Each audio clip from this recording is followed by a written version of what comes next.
State of Play, the magical showcase by one and only PlayStation, where all players anticipate something magical and fanboys lose their minds over it, and they never learn. Because, as always, State of Play was a tremendous waste of time.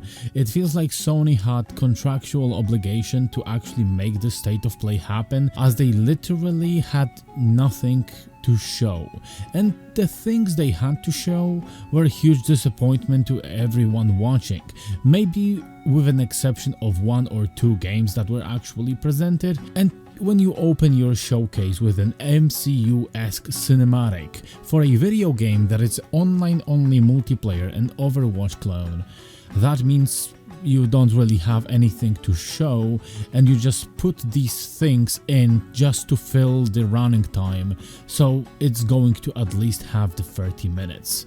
And by the way, look at the roster for the heroes for the Concord game and ask yourself the question, who's missing? And you are going to know everything that you need to know about what type of game it is. And when I am presenting the screen, you can also look at the right top corner. That is all about Concord. Let's go to the next games. And not only Sony decided to make another Overwatch clone, but they also show even yet another Overwatch clone on the same showcase. Concord is a PlayStation Studio game which clones Overwatch, and few minutes later they show on the same showcase Marvel Rivals, which is an Overwatch clone just from the third-person perspective. And at this point, this shit calls for some kind of intervention. Later we get actually God of War Ragnarok and Until Dawn for PC, which for some godforsaken reason both require you to connect PSN account to even play it. A single player game.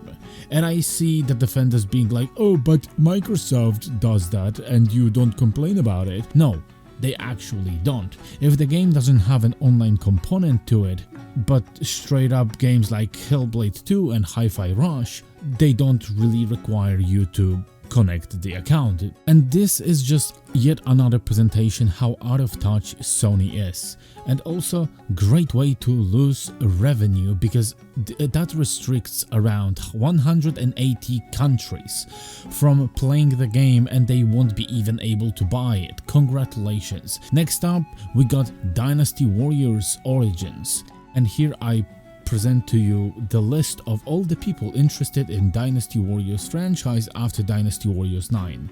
Next up, Infinity Nikki, which everyone laughs at it, and to be fair, it's probably one of the most interesting positions that they actually showed on this State of Play. It's an adventure game with a focus on the dress-ups, and as we actually had Stellar Blade prove it, grown men love dress-up games. But to be completely honest, it looks great visually, and there is also gameplay showcase for this game that was presented outside of the State of Play, and it's a part of the existing franchise, which was a mobile garbage game, but at this moment they went full in, they embraced the open world game, they went full console and PC, so you actually get a story, you get the progress, and to be fair, I'm actually interested in it.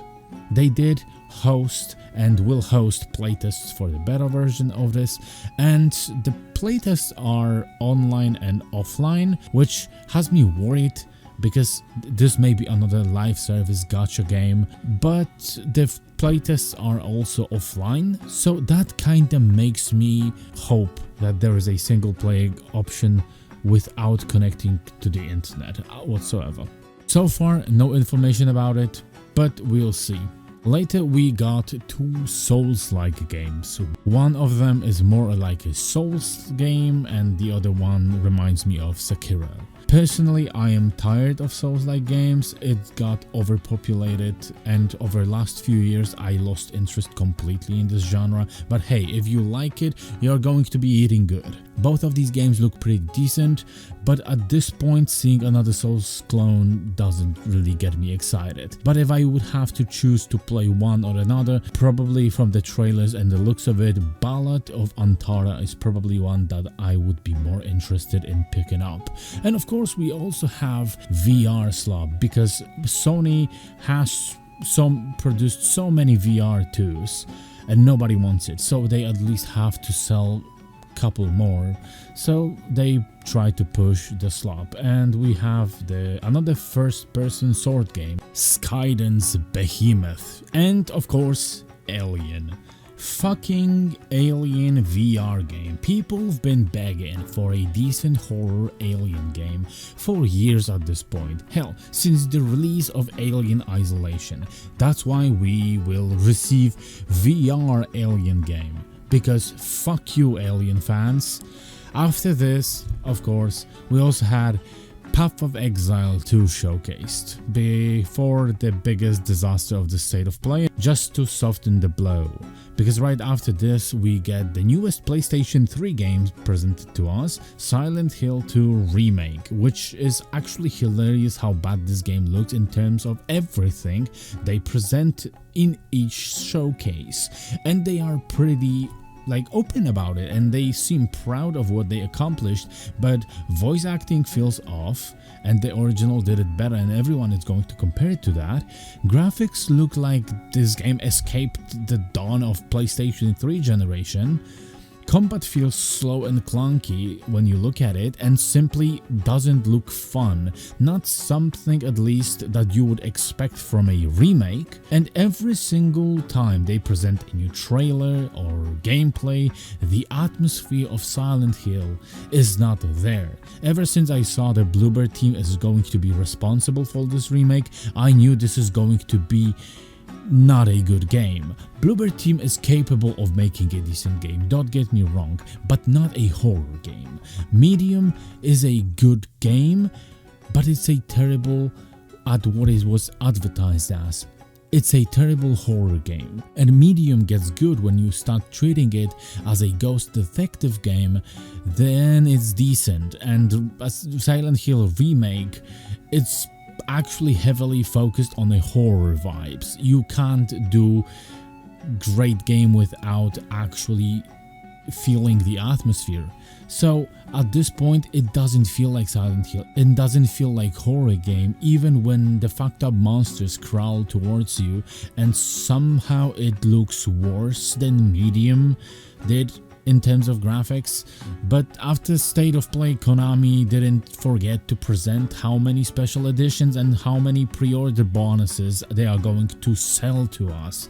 Great. I feel like still the focus is on the money and not creating a decent game. Maybe they should just go back to the pachinko machines and stop shitting on the Silent Hill's legacy, because I'm getting pissed off, because it's one of my favorite franchises and I kind of get passionate when I'm talking about it, and I'm getting sick of seeing what they are doing to it at this point. And after that, maybe to make us feel a little better, they presented Monster Hunter game, which looks fine, and Monster Hunter players will definitely be excited for this. And the showcase finished with Astrobot.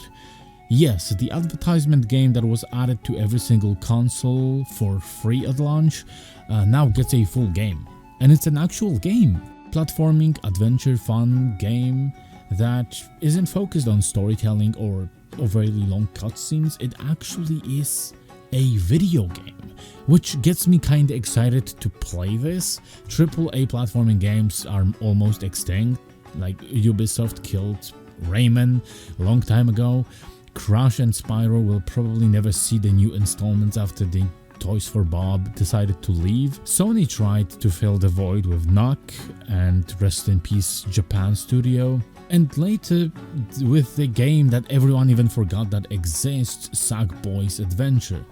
But Astrobot game for a PlayStation 5 that already exists, the free one, got a lot of praise. So it seems like what they presented, it actually looks decent, so it may work. Kinda new turn for Sony, because it feels like they dived into this movie-like storytelling game slob and they can't really escape from this hole. So there are two games that I personally am excited for from this showcase. Infinity Nikki, if it is not going to be a live service gacha game, of course, and Astrobot. But Infinity Nikki is also going to be on PC. The whole State of Play really felt underwhelming and unnecessary, and like I said, it felt like a contractual obligation to just make it happen because they signed some papers.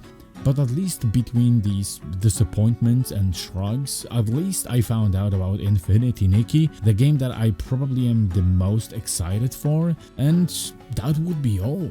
State of Play kinda sucked. Bye.